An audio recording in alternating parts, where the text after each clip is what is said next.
For 50 years, SEPTA and the Transport Workers Union had entered into contracts. And at the end of every contract for 50 years, the parties did not reach agreement. And at the end of every contract for 50 years, SEPTA went on strike. And the theory was that we don't get your last offer until we go on strike. Every time SEPTA went on strike, they got more money. I said, if you go on strike, you will not get $1 more. The next offer you get will be less. So of course they didn't believe me. How do you bring together parties that fundamentally disagree? Please subscribe so more viewers like you can also listen. Hi, I'm Gilad Palley, and this is the Possible Podcast, where I have conversations with ethical leaders who have achieved excellence. It's an absolute pleasure to be joined by Ambassador David Cohen, who has navigated the highest heights of law, of business as a senior executive at Comcast, of civic leadership, being involved as the chief of staff for Mayor Randell, and of international diplomacy as the ambassador to Canada.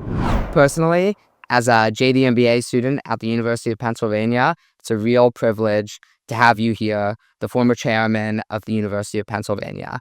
So I want to thank you for everything you've done for Philadelphia and for bringing FIFA to this great city. Thank you so much for being here.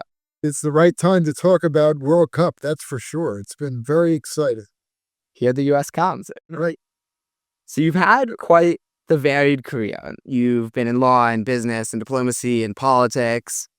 And I was curious if you could take us through some of those key moments that were maybe more formative or defining for you, and some lessons you took either from leadership or decision-making or how to get things done. But what were some of those formative moments? Well, I have had an amazing career. When I look at it in retrospect, one of the most remarkable things about my career is that none of it was really planned. I just went, I went to law school, I clerked for a judge, I started practicing law, I got involved in politics, I went back to the law firm, I got involved in business, stayed involved in politics. So it's a little bit been step after step and choosing the right employers and taking advantage of opportunities that were presented to me. It is hard for me to isolate one or two particularly formative experiences. I can give you a couple of examples at different stages of my career.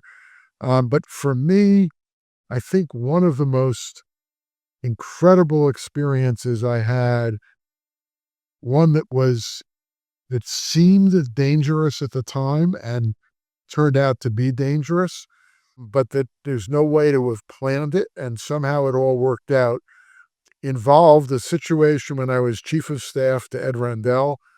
There was a killing of a white boy by a Hispanic gang member on the streets of Kensington in Philadelphia, which was a very rough neighborhood at the time, with a lot of racial tension in the neighborhood, which reflected racial tension in the community.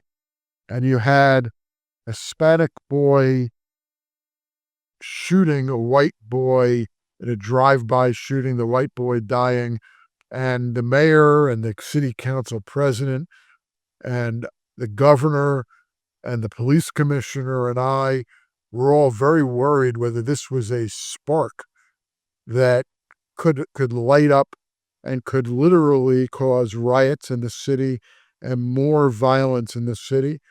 And so we devised a plan that included dozens and dozens of visits into people's living rooms in Kensington and around the city with the help of the City Human Relations Commission. And we all fanned out. We didn't do this together, but there were 15 or 20 of us who fanned out. We conducted hundreds of meetings, and then the mayor came up with an idea of let's do a community meeting. Police commissioner was not crazy about this idea, not necessarily because it would cause community conflagration, but how do you protect the mayor, the mayor's chief of staff, various people would be going to the meeting. So we did this meeting in a church. It was an overflow crowd in the church. the mayor had a genius idea, which was to invite Cardinal Bevilacqua, the Philadelphia cardinal at the time, to join the meeting, because this was a very Catholic neighborhood. And so you have the highest ranking official in the Catholic Church in the Philadelphia region attend the meeting. And so we did this meeting. It was the tensest meeting I've ever been in. I mean, from the minute we walked into that church, I mean, the mayor said, I don't want this to look like an armed camp. So I knew there were police all over the place, but you couldn't really see them. Man, it was just, I mean, there were whites, there were Hispanics, they weren't talking to each other. It was tense, tense, tense. And I honestly didn't know, and people were getting restless. There were hundreds of people outside the church who couldn't get into the church. And the head of the mayor's security detail sort of leaned over, whispered in my ear, "We have no idea how we're going to get you out of here. So we may want you to just go upstairs in the church after this meeting's over and give us a chance to move the crowd away." And that is how tense it was. And the cardinal spoke and everybody listened. But when he was finished, 10 minutes after he was finished, the tension was back in the room. So that wasn't a permanent solution.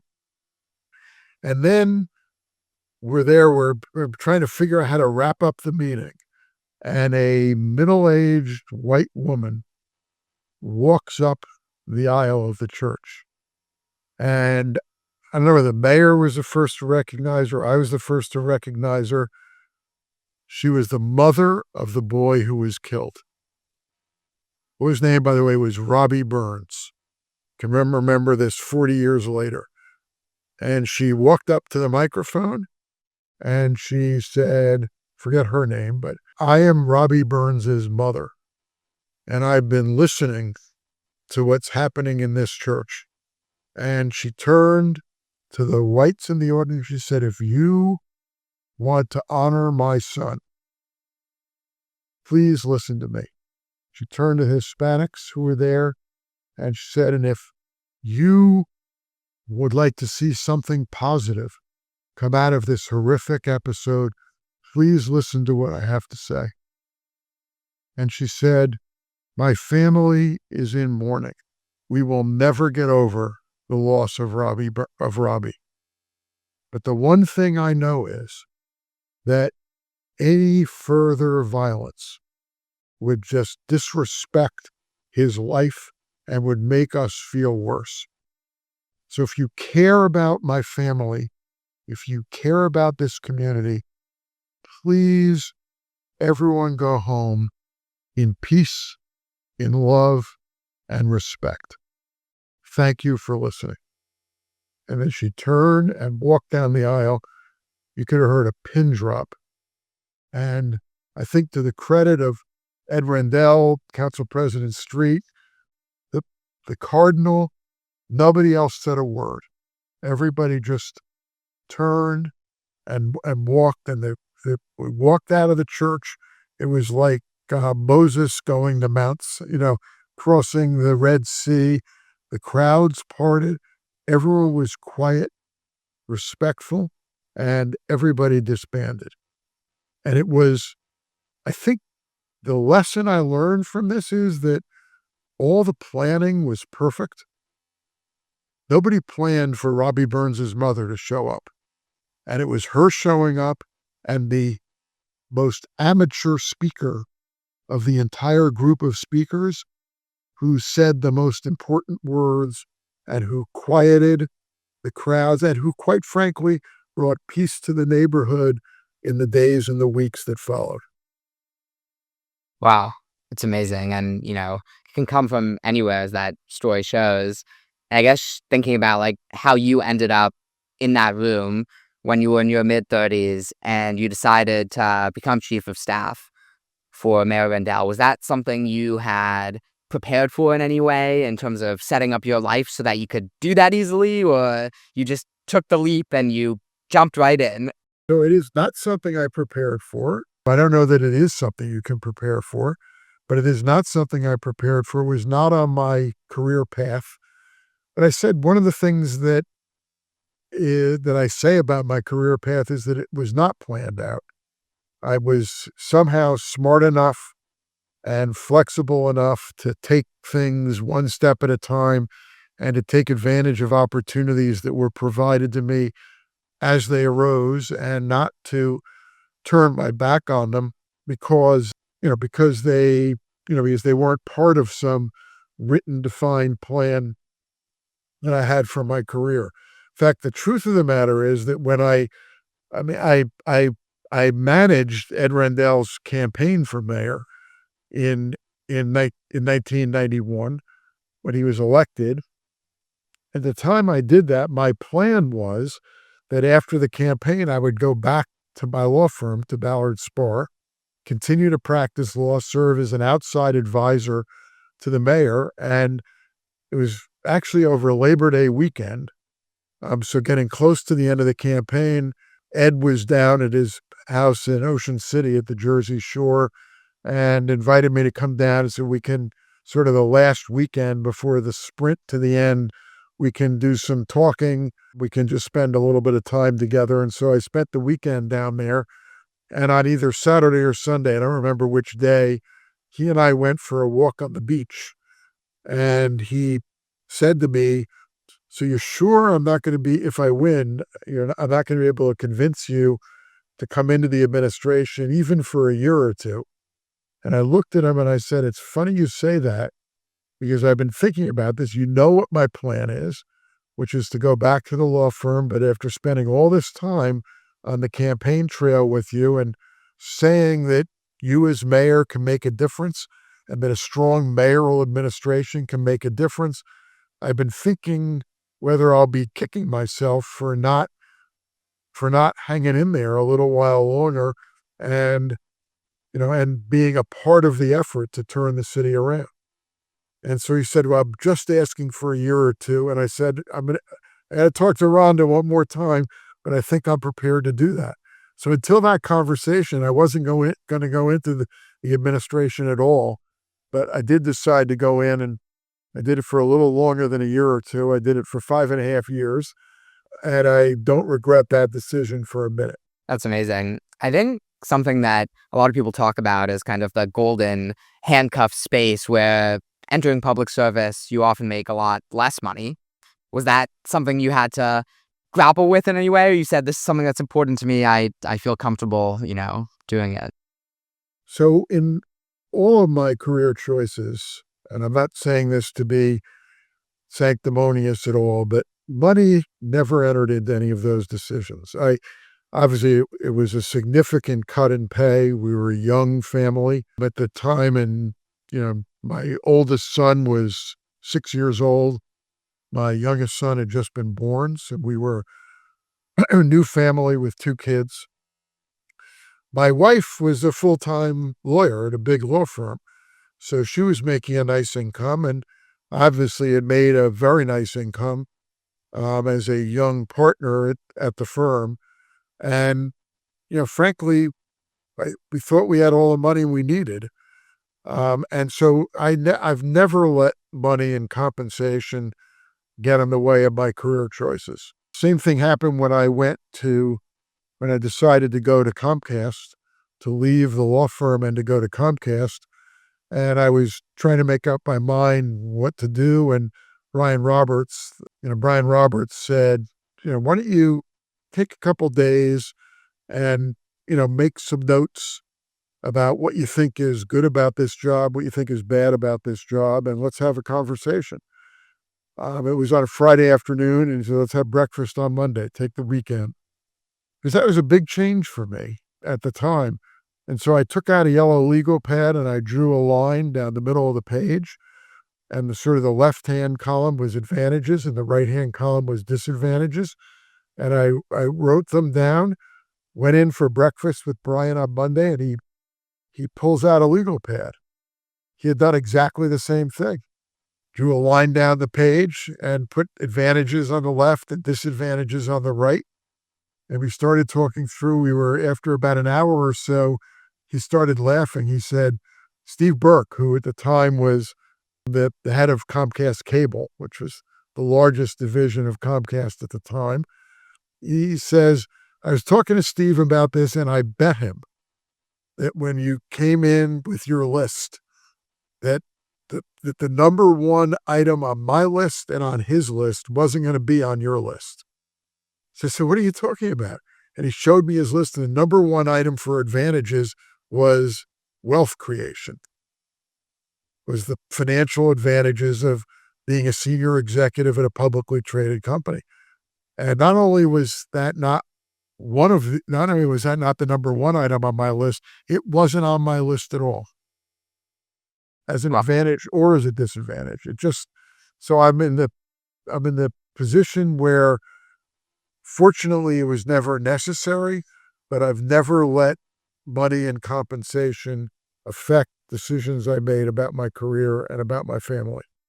So out of curiosity, what was number one? Number one on my list was the opportunity to have the larger platform of Comcast to be able to impact things in the city of Philadelphia. That was number one on my list. Amazing. So I guess going back to your time in the administration, Philadelphia is facing some financial troubles. I'd be curious if you could talk through kind of the near bankruptcy process and what that experience was like, maybe how your experience as a lawyer helped inform you in navigating it, and what your takeaways were in this, really high stress, also high stakes situation. Well, a slight correction to your question. Philadelphia wasn't having a bit of financial trouble. It was on the verge of being the largest city in America to go into bankruptcy. And true story is on Inauguration Day in January 1992, as I'm leaving the Academy of Music, which is where the inauguration was held, and walking to City Hall, I get pulled aside by the outgoing finance director of the city of Philadelphia, who said, Chief, a few of us need to get together with you. And I said, fine, we do it tomorrow morning. No, a few of us need to get together with you today. I said, okay. He says, like right now. So we go back to City Hall, go into what's now the mayor's cabinet room.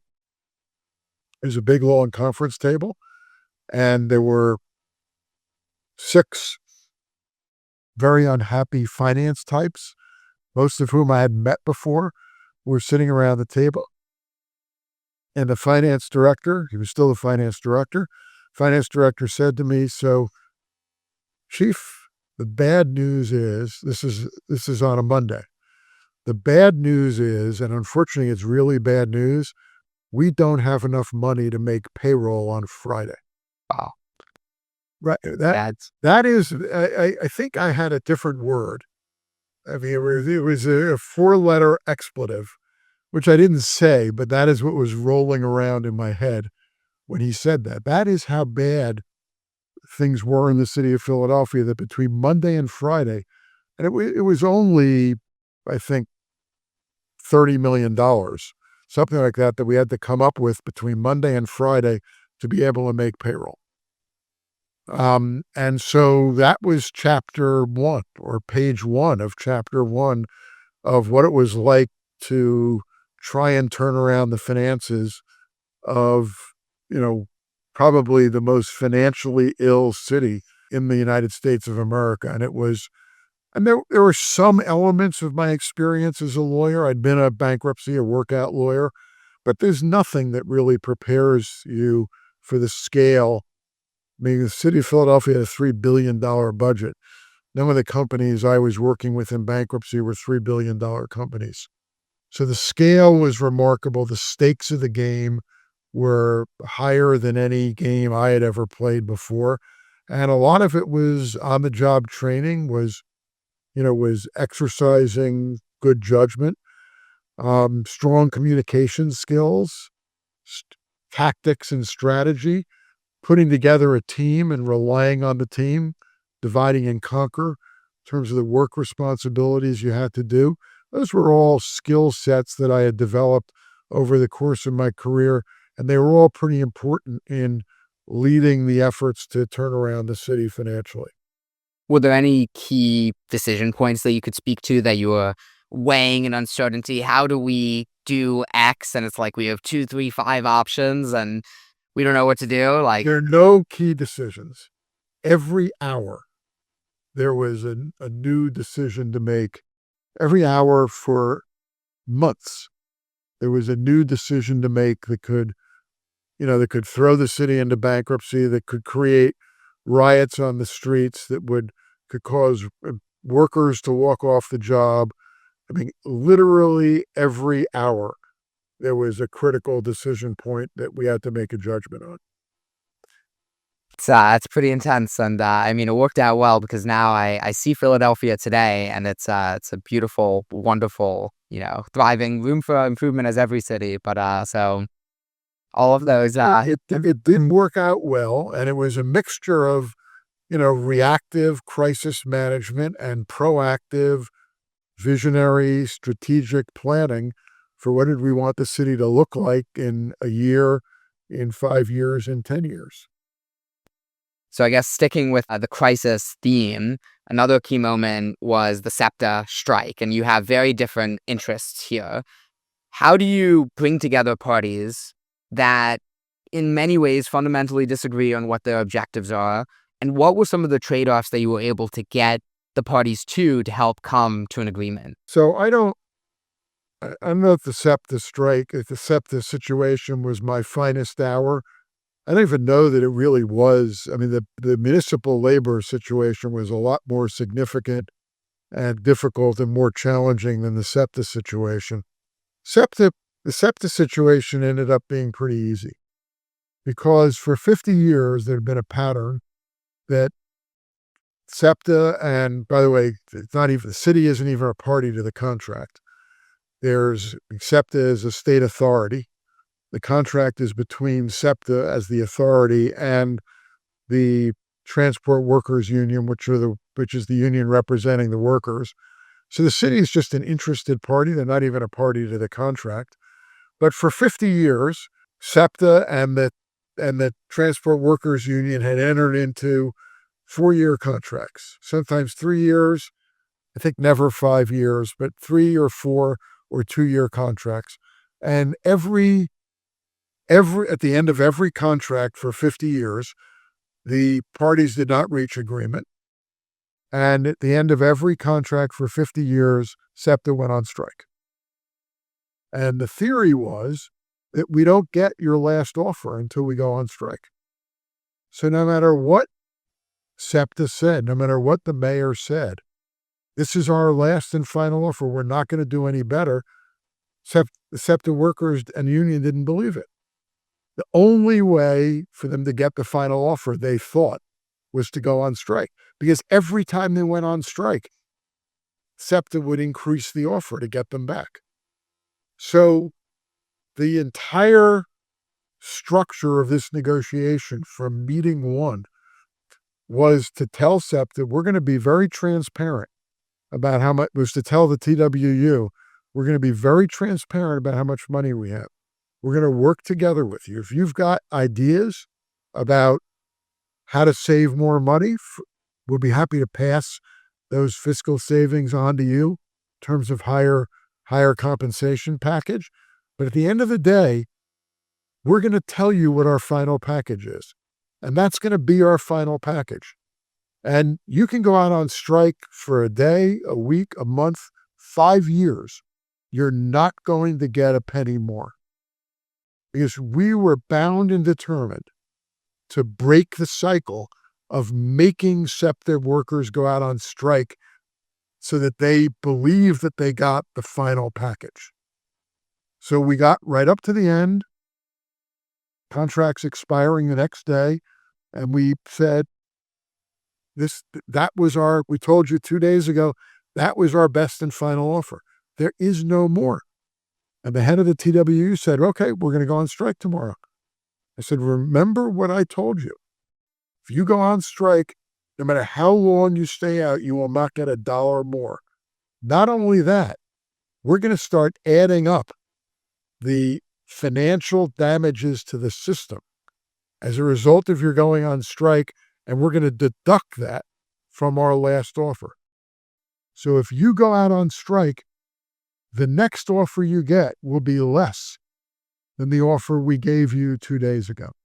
So of course they didn't believe me, but they went out on strike, and 2 weeks later we made another offer, which was 5% less, roughly speaking, than the offer we made before. They said, "Oh, that's regressive bargaining. You can't do that."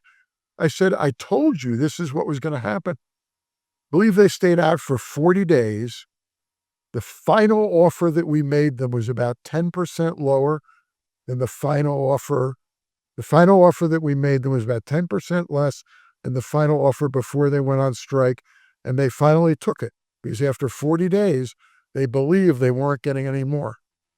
I don't know how long, but that was the last SEPTA strike for 10 or 15 years because we broke the cycle of the TWU thinking they had to go on strike to get the best offer from SEPTA.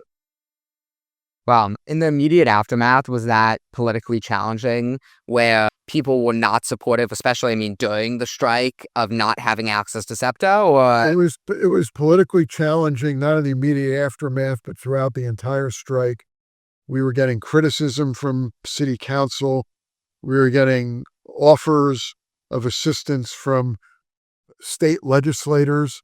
And when they came, we'll help you negotiate. They said, if you want to come in, we could use your help. And so, great, we're happy to do that. I said, the help we need is we need more money from the state. The reason we don't have the resources to pay these workers is that the state is shortchanging mass transit. So if you're going to bring money to the table from the state, which is what we've needed from the state for 20 years, you're welcome to the bargaining table. If you're not going to bring money, stay away. Well, makes sense. It sounds like they did not bring money, though. They did not bring money. But they stayed away. They largely stayed away. I would be curious, having seen the highest levels of, civic, political, corporate law leadership, at all of these different spheres and arenas. Do you see any differences in what makes for a great leader, say at Comcast, versus a great mayor or someone in civic life? Like, what are those either essential leadership traits or maybe some that are really good in business, but not as good in other spaces? So I do a lot of speaking on leadership, and I have a set of traits of leadership. I used to call them rules of leadership, but one of the traits of leadership is flexibility. It's demonstrating flexibility. And actually a high school student at a Temple course on leadership that I was teaching raised his hand and asked me, and said, "Mr. Cohen, you say one of your rules is flexibility. Isn't it sort of inflexible to call it a rule? If it's a rule, you're not being very flexible." And I looked at him and I said, I think you're absolutely right. And from that day on, I called them attributes of leadership instead of rules of leadership. So I've got a lot of those attributes, and I think they're all comparable in applicability between business and government. I think, though, there are differences between business and government. I think government is inevitably, leadership in government is inevitably more public and public-facing than leadership in the private sector. And in terms of impact on real people, for most private sector leaders, they may impact the people within their company, but they're not impacting an entire city by the way they're leading. In government, you impact 1.5 million Philadelphians through your leadership. And so there's a greater sense of responsibility. I think the political pressures on leaders tend to be greater in government than in the private sector. You're a little more insulated as a private sector leader in most private sector companies than you are in the public sector. But overall, the attributes of leadership, the skills that you look for in your leaders and the outcomes that you get from strong leadership, either in government or in the private sector, are pretty comparable. That public facing nature, do you feel like that means you have to be a better communicator, say, on the political side? Or, you should be a great communicator in business anyway, so it doesn't really matter. It's just who you're communicating to is maybe a little different. I think it's the latter. One of my most important leadership traits is communications. I like to say communicate early and often. And I think that's true in the private sector as well as the public sector. But because it's more public in the public sector, the communication is a little trickier, may have to be phrased a little bit more differently, may use different tactics. I mean, when we wanted to communicate to the public what was happening in the labor negotiations with the city, the mayor went on live television and gave a 30-minute televised address. When we wanted to communicate about the reasoning underlying Comcast's acquisition of NBC Universal, if we had called the TV stations and said we'd like a half an hour of live broadcast television time to explain this, after they finished laughing, they would have said thanks, but no thanks. So there are tools, because it's a different audience you're trying to reach. There are different tools that you can use to exercise your communication strategy. I want to take you recently to your time as ambassador. You come to Canada, and there might be, it's a great relationship, but there might be challenges. And it sounds like you said a lot of people said there were impossibilities in the relationship or in what your role was. And I'd be curious what one of those big impossibilities was that you felt you made most progress on. And what was the thing that allowed you to really make progress where maybe others had struggled? So I'm going to give you two examples there because they're of different type. One is what I'll call the messaging and the impressionistic example. And before I arrived in Canada, I identified a set of priorities. I was aided by the fact that there was a roadmap document that President Biden and Prime Minister Trudeau had agreed to for the priorities of the U.S.-Canada relationship. So I had a set of substantive priorities.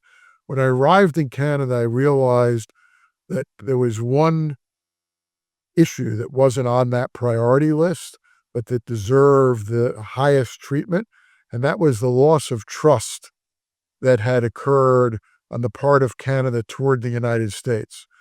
And I'm not making a political comment here, but this was the first Trump administration, and as a result of actions and rhetoric that he took and that he used, the trust and confidence that Canada had in the United States and in the relationship with the United States had eroded at the time to record low levels. And I took on the important issue of rebuilding that trust and that relationship because I thought it was the most valuable thing about the U.S.-Canada relationship, and that all the great trade, the defense collaboration, the intelligence collaboration, all of those things that work so well together grew out of the trust that existed between the two countries and the long-standing relationship, and that rebuilding that trust would be essential to preserving the 150-year plus relationship that existed between the United States and Canada. And we took that on as, frankly, our number one priority, and were highly successful. And the we is the President, Secretary of State, other cabinet officials, my entire embassy team, our consuls general. I think everybody took this on in a unified fashion. And I think we turned it around and we rebuilt the trust between the two countries. And I think it was one of the greater successes that occurred during my tenure as ambassador. So that's a sort of cultural issue, but it's a pretty good example of use of communication, consistency of communication, getting people on the same page, not being afraid to get out there and talk to people. That's how we executed that vision. On a substantive level, one of the biggest issues between the United States and Canada was Canada's persistent failure to honor Canada's commitment to NATO to spend at least 2% of its GDP on defense-related issues. Canada, at the time I was there, Canada was one of only 2 countries in NATO that was not spending at least 2% of its GDP on defense. And by the way, for a chunk of the time, Canada was spending less than 1.5% of its GDP on defense. So it's not like that they were close and just missed. They weren't even in the universe. It was a huge irritant. It was a threat to continental security, which is North American security, which is something that was a very high priority for the United States in this relationship. And I spent an enormous amount of my time as ambassador trying to provide a pathway for Canada to spend more on defense, to be able to honor its, and by the way, this is Canada's obligations.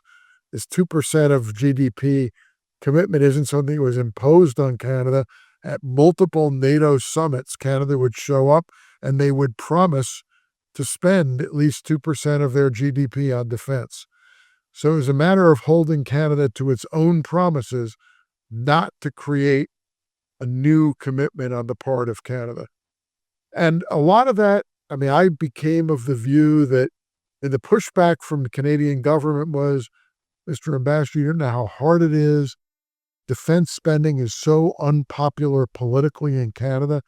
You know, we've had a couple centuries where we've got the United States to our south and 2 oceans to our east and west, and then another ocean to our north, the Arctic Ocean and the entire Arctic. So Canadians feel very safe. They don't know why we have to spend a lot of money on defense. We're surrounded by buffers that protect us. And so I said to them, and this is where my political experience came in, my communication experience came in.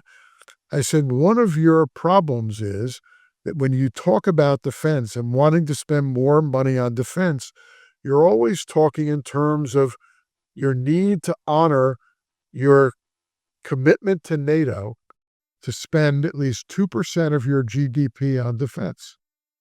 And if I'm a regular, everyday Canadian, not even sure I know what NATO is, and who did you make a commitment to and why, and what's GDP, where'd you come up with 2%, why isn't 1.5% enough? You're talking in a way, justifying more spending on defense in a way that does not resonate with your population. And that's why in polling, you find that 70% of Canadians don't want you to spend more money on defense. If I could humbly suggest a different way to talk about the justification for defense, I'd translate this to continental security. We need to spend more money on defense as part of our commitment to NORAD and North American defense and defense of our continent, and specifically defense of the Arctic. These Canadians think the Arctic is Canada, and it is. And all of a sudden, you're putting this in terms where they're focused on our defense and in a way that they can understand. By December of 2025, so December of 2024, 4 years into my ambassadorial service, the polling in Canada had switched, and a bare majority of Canadians now supported additional defense spending. And if you look at Canada's most recent defense budgets and defense positioning, they're all Arctic-based and continental defense-based. And by talking about defense spending in a way that was more relevant to Canadians, Canada was able to reverse the historical domestic pushback on defense spending. And I think that was one of my greatest successes as ambassador, because Canada's defense spending did begin to go up during my term of service. And in fact, it was just a couple months ago that Canada announced that their defense spending had finally reached 2% of their GDP. Would you say that, I guess just thinking about all the things you've done, it takes a deep intensity and a willingness to keep pushing yourself. You've said that you have a different kind of way of thinking about balance. And I'd be curious if that was something you knew about yourself when you were 25 or 20 or 30. But when did you appreciate, okay, I see kind of my work a little bit differently? I think every day as I reflect back and as I look forward, I have a different or refined appreciation for what it is that I'm working on, what it is I've been able to accomplish, what it is I've not been able to accomplish. There's an expression called lifelong learning. I'm a big believer in lifelong learning, and I pay attention to what's going on. I listen. I'm a good listener. By the way, another one of my leadership traits is to listen. And so I really think that my learning, my willingness to learn and to appreciate what has come, what I've done before, what I'm working on now, and what I'm thinking about for the future, is part of what keeps me fresh and keeps me engaged and keeps me interested. But it's not a process that's ever over. Definitely. And I also want to touch on that forever optimism piece, the engaged, but the belief that things can get better. Were there ever moments of doubt where you said, oh my gosh, I don't know what's going to happen? Or you really, even in the most stressful moments, you said, okay, we will find a path? So this is you could pick your expression, but I'm an eternal optimist. I'm always a glass half full kind of guy. I always look at any problem, and I don't focus on the past and how we got here. I don't focus on the disaster that is looming. I don't focus on why the glass is half empty. I always focus on the glass being half full and the solutions to the problem. Theory being you can't impact the past, but you sure can impact the future. And it's part of what gives me my optimism. I'm always optimistic that there's a solution.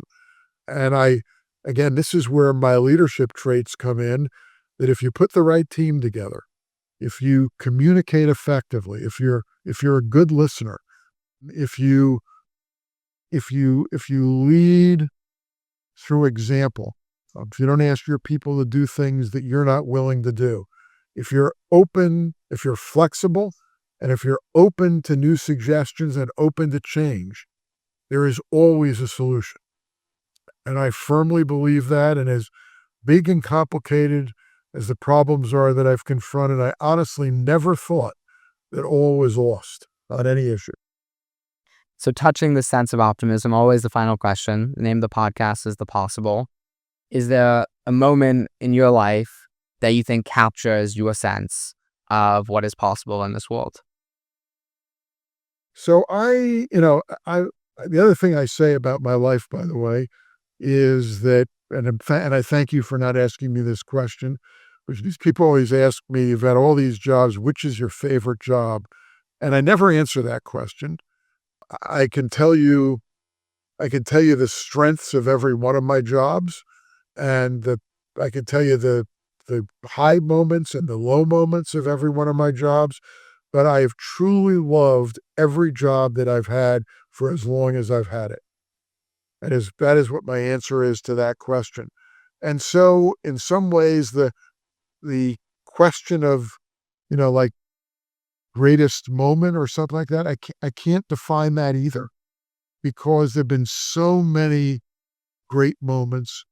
I will say, though, and with all due respect to Brian Roberts, to Joe Biden, to Tony Blinken, the job where I had the greatest opportunity almost every day to make a positive impact on a large number of people's lives was being chief of staff to the mayor of a big city, because everything we did had real on the street impact. And you could see the difference that those decisions made in the lives of 1.5 million Philadelphians, who many of whom desperately needed the help of the government to be able to get their next meal, to be able to be in the classroom, to be able to get their first job. And so in terms of a reward, my service as chief of staff is probably my most rewarding job. Ambassador Cohen, well, thank you. And may we all find those spaces where we can make a difference. Really appreciate it. Thank you for having me. It's good to talk to you.